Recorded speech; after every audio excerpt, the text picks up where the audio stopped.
चलिए जानते हैं हरियाणा की 25 बड़ी खबरों को सिर्फ 10 मिनट में। लेकिन उससे पहले वीडियो को लाइक और चैनल को सब्सक्राइब जरूर करें। गुरुग्राम में 10 करोड़ की अवैध इंपोर्टेड शराब बरामद। गुरुग्राम में एक्साइज विभाग और पुलिस की संयुक्त टीम ने सिग्नेचर ग्लोबल टावर के पास दी ठेका पर बड़ी कार्रवाई करते हुए लगभग 42,000 इंपोर्टेड शराब की बोतलें जब्त की। इनकी कीमत करीब 10 करोड़ रुपए बताई जा रही है। जांच में सामने आया कि ये शराब बिना कस्टम और एक्साइज ड्यूटी चुकाए देश में तस्करी करके लाई गई थी। सबसे खास बात ये रही कि किसी भी बोतल पर हरियाणा सरकार का अनिवार्य होलोग्राम नहीं था, जिससे ये पूरी तरह अवैध पाया गया। मामले में दुकानदार सहित सप्लाई नेटवर्क पर भी पूछताछ तेज कर दी गई है। मंदिर में थूकने पेशाब करने पर बवाल, एफआईआर दर्ज। फतेहाबाद के टोहाना में एक मौलवी द्वारा मंदिर में थूकने और पेशाब करने का विवाद गर्माता जा रहा है। घटना सुंदरनगर क्षेत्र के मंदिर की है, जहां लोगों ने आरोप लगाया कि ये सब जानबूझकर धार्मिक भावनाएं आहत करने के इरादे से किया गया। मामले के बढ़ने पर हिंदू संगठनों ने थाने में लिखित शिकायत देकर कार्रवाई की मांग की। लोगों का कहना है कि इलाके में कुछ लोग आए दिन गाली गलौज भी करते हैं, जिससे माहौल तनावपूर्ण रहता है। एसपी सिद्धांत जैन ने बताया कि एफआईआर दर्ज कर ली गई है और आरोपियों की तलाश जारी है। पुलिस क्षेत्र की निगरानी बढ़ा रही है। गुरुग्राम में युवक ने गाय को चिकन मोमोज खिलाए, मामला दर्ज। गुरुग्राम में एक युवक ने सोशल मीडिया लाइव के दौरान गाय को चिकन मोमोज खिलाकर विवाद खड़ा कर दिया। युवक को किसी ऐप पर मोमोज खाने का टास्क मिला था, जिसे पूरा न कर पाने पर उसने सेक्टर 56 में गाय को ही मोमोज खिला दिए। वीडियो वायरल होते ही गौ रक्षक और हिंदू संगठन सक्रिय हो गए और युवक की पिटाई कर उसे पुलिस को सौंप दिया। आरोपी की पहचान ऋतिक, निवासी न्यू कॉलोनी के रूप में हुई है, जो डीयू में बीए इंग्लिश ऑनर्स का छात्र है। पुलिस ने शिकायत के आधार पर उसके खिलाफ केस दर्ज कर लिया है और वीडियो की भी जांच की जा रही है।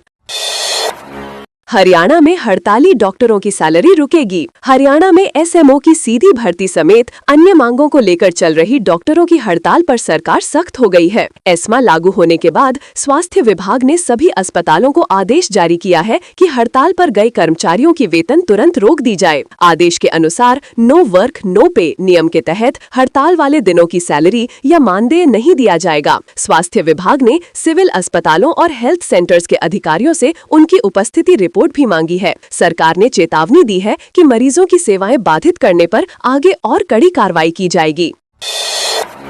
70 लाख की चांदी की जलहरी से सुशोभित हुआ संगमेश्वर महादेव मंदिर। कुरुक्षेत्र के 1000 साल पुराने संगमेश्वर महादेव मंदिर में 38 किलो चांदी से बनी 70 लाख की भव्य जलहरी स्थापित की गई है। 6 महीने में तैयार हुई इस 4 फुट लंबी जलहरी का डिजाइन उज्जैन महाकाल की जलहरी से प्रेरित है। इसमें 12 ज्योतिर्लिंगों की सुंदर नक्काशी की गई है, जो शिव भक्तों को आध्यात्मिक शांति प्रदान करती है। मंदिर समिति के अनुसार ये जलहरी शिवलिंग को केमिकल युक्त दूध से होने वाले नुकसान से बचाएगी। ज्योतिष शास्त्र में चांदी को मन का कारक माना जाता है, इसलिए इसे धार्मिक रूप से भी अत्यंत शुभ माना जाता है।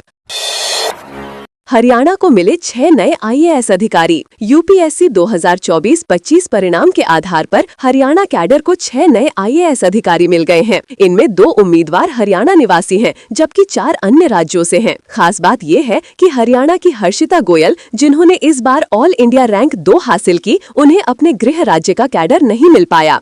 बचपन में अपने पिता के साथ गुजरात शिफ्ट होने और वहीं से पूरी शिक्षा ग्रहण करने के कारण उन्हें गुजरात कैडर आवंटित किया गया। नए आईएएस अधिकारियों की सूची राज्य सरकार को भेज दी गई है और जल्द ही सभी को नियुक्ति स्थान आवंटित किए जाएंगे। गुरुग्राम पुलिस की कस्टडी से फरार किडनैपर। गुरुग्राम के सेक्टर 10 सिविल अस्पताल में मेडिकल के दौरान एक किडनैपर पुलिस कस्टडी से फरार हो गया। युवक पुलिस कर्मियों का हाथ छुड़ाकर इमरजेंसी गेट से बाहर भाग निकला, जिसकी पूरी घटना सीसीटीवी में कैद हुई। मौके पर मौजूद एक पालतू कुत्ता भी उसके पीछे दौड़ पड़ा। करीब 1 घंटे की खोज के बाद सीआईए टीम ने उसे पकड़ लिया। आरोपी ने अपने 3 साथियों संग 2 युवकों का अपहरण कर उनसे 37,000 की फिरौती वसूली थी। पुलिस ने दोनों पीड़ितों को छुड़ा लिया है और अब फरार आरोपी के साथियों की भूमिका भी जांच में शामिल की जा रही है। कैथल में डॉक्टरों की अनिश्चितकालीन हड़ताल। कैथल में डॉक्टरों की हड़ताल तीसरे दिन अनिश्चितकालीन रूप से जारी रही। नागरिक अस्पताल के 42 में से 38 डॉक्टर हड़ताल पर है, जबकि 4 डॉक्टर ड्यूटी पर वापस लौट आए हैं। शुरुआती 2 दिनों में मरीजों को ज्यादा समस्या नहीं हुई थी, लेकिन बुधवार को ओपीडी के कई विभाग प्रभावित रहे। गर्भवती महिलाओं को अल्ट्रासाउंड करवाने में सबसे ज्यादा परेशानी हुई, क्योंकि अस्पताल में सेवा बंद होने पर उन्हें प्राइवेट सेंटर भेजा गया। हालांकि अल्ट्रासाउंड मुफ्त किए गए, लेकिन पर्ची लेने, रिपोर्ट दिखाने और दोबारा अस्पताल आने में महिलाओं को काफी परेशानी झेलनी पड़ी। करनाल में इंद्री लाडवा रोड पर ट्रक खंभे से टकराया, ड्राइवर की मौत। करनाल के इंद्री लाडवा रोड पर बुधवार सुबह एक ट्रक बेकाबू होकर खंभे से टकरा गया, जिससे ड्राइवर की मौके पर ही मौत हो गई और क्लीनर बाल बाल बच गया। सामने चल रहे ट्राले ने अचानक ब्रेक लगाए, जिससे पीछे आ रहे ट्रक का संतुलन बिगड़ा और वो पलटकर खंभे से जा टकराया। हादसा इतना दर्दनाक था कि ड्राइवर का सिर स्टीयरिंग और सीट के बीच फंस गया। कंडक्टर ने मदद के लिए चिल्लाया, लेकिन राहगीर बिना रुके निकलते रहे। सूचना पर पुलिस ने पहुंचकर क्रेन से ट्रक हटवाया और शव को पोस्टमार्टम के लिए भेजकर जांच शुरू कर दी है। विदेश से लौटे मुख्यमंत्री। पंजाब के मुख्यमंत्री भगवंत सिंह मान 10 दिन के विदेश दौरे जापान और उत्तर कोरिया से वापस लौट आए हैं। वह आज दोपहर अपने आवास पर प्रेस कॉन्फ्रेंस करेंगे, जिसमें विदेशी कंपनियों के निवेश से जुड़ी जानकारी साझा करेंगे। उनके साथ उद्योगपति Sanjeev Gupta, chief secretary KAP Sinha और वरिष्ठ अधिकारी दौरे पर शामिल थे। इस यात्रा का उद्देश्य पंजाब में उद्योगों को आकर्षित करना और आने वाले प्रोग्रेसिव पंजाब बिजनेस समिट की तैयारियों को आगे बढ़ाना था। वहीं कांग्रेस के आंतरिक विवाद और पार्टी अध्यक्ष के आरोपों पर भी वे अपनी प्रतिक्रिया दे सकते हैं। चंडीगढ़ पहुंचेगी भारत दक्षिण अफ्रीका की क्रिकेट टीम। न्यू चंडीगढ़ स्थित Maharaja Yadavindra Singh international cricket stadium में गुरुवार को T20 मैच खेला जाएगा, जिसके लिए भारत और दक्षिण अफ्रीका की टीमें आज शाम करीब 5 बजे शहर पहुंचेंगी। खिलाड़ी सीधे होटल जाएंगे। स्टेडियम में सुरक्षा और तकनीकी तैयारियों को अंतिम रूप दिया जा रहा है। वहीं गेटों और मैदान में विशेष कैमरे लगाए जा रहे हैं। पंजाब पुलिस के special DGP law and order दोपहर 3:45 बजे सुरक्षा संबंधी प्रेस कॉन्फ्रेंस करेंगे। मैच के दौरान दर्शकों को किसी प्रकार की असुविधा न हो, इसके लिए व्यापक प्रबंध किए जा रहे हैं। गुरुग्राम में तीसरे दिन भी सरकारी अस्पतालों में हड़ताल। गुरुग्राम में डॉक्टरों की हड़ताल तीसरे दिन भी जारी रही। HCMSA के बैनर तले शुरू हुई ये हड़ताल अब अनिश्चितकालीन रूप ले चुकी है, जिससे जिला अस्पताल सहित पूरे जिले की स्वास्थ्य सेवाएं प्रभावित हुई हैं। सरकार ने एस्मा लागू करके डॉक्टरों को 6 महीने तक हड़ताल से रोका है, लेकिन डॉक्टर इसे अनुचित बताते हुए विरोध जारी रखे हुए हैं। मरीजों की संख्या कम हुई है, हालांकि जो लोग अस्पताल पहुँच रहे हैं उन्हें सामान्य से अधिक प्रतीक्षा का सामना करना पड़ रहा है। ओपीडी में सीमित स्टाफ के साथ इलाज जारी है। पलवल में STF ने दबोचा इनामी बदमाश। पलवल की STF टीम ने 1 साल से फरार चल रहे 10,000 रुपए इनामी नशा तस्कर भानु प्रताप को उत्तर प्रदेश के कौशाम्बी से गिरफ्तार किया है। आरोपी पर अगस्त 2024 में सोनीपत के राई थाना क्षेत्र में नशा तस्करी का केस दर्ज हुआ था, जिसके बाद से वह लगातार पुलिस से बचता फिर रहा था। गिरफ्तारी के बाद आरोपी को आगे की कार्रवाई के लिए सोनीपत पुलिस के हवाले कर दिया गया है। पुलिस का मानना है कि उसकी गिरफ्तारी से इलाके में सक्रिय नशा नेटवर्क को तोड़ने में मदद मिलेगी।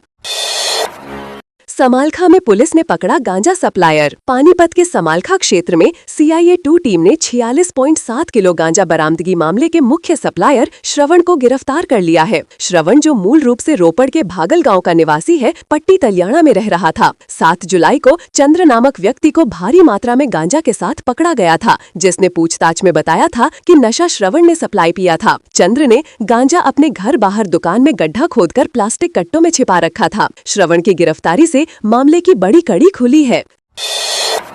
सिरसा ग्रेनेड मामले के बाद खारिया में पुलिस गश्त। सिरसा के खारिया गांव में हाल ही में महिला थाना पर हुए ग्रेनेड हमले के बाद अब गांव की छवि सुधारने की कोशिशें तेज हो गई हैं। गांव के करीब 90% युवाओं ने नशा मुक्ति अभियान शुरू किया है और निर्णय लिया है कि वे पुलिस प्रशासन का पूरा सहयोग करेंगे। युवाओं ने नशा करने या बेचने वालों की जानकारी साझा करने के लिए एक व्हाट्सएप ग्रुप बनाया है। इसके आधार पर 5-5 लोगों की टीमें रोजाना गाँव के अलग अलग स्थानों पर निगरानी रख रही है। पहल का उद्देश्य गाँव से नशे को पूरी तरह समाप्त करना है।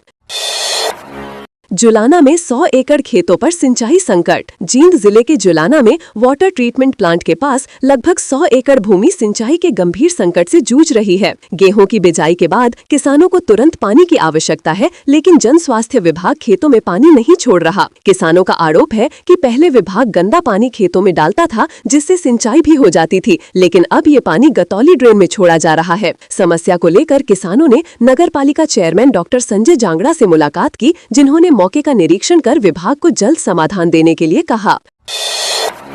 रोहतक एडीसी का पंचायतों की आय बढ़ाने पर जोर। रोहतक में एडीसी और जिला परिषद के मुख्य कार्यकारी अधिकारी नरेंद्र कुमार की अध्यक्षता में महम और लाखन माजरा में महत्वपूर्ण बैठकें हुईं। बैठकों में अधिकारियों, कर्मचारियों, सरपंचों और पंचायत प्रतिनिधियों को मनरेगा, पीएम आवास योजना, NRLM, जिला विकास योजना और सोलर प्रोजेक्ट जैसे कार्यक्रमों की जानकारी दी गई। एडीसी ने ग्राम पंचायतों की आय बढ़ाने के लिए नवाचार, स्थानीय संसाधनों के उपयोग और नई परियोजनाओं को अपनाने पर जोर दिया।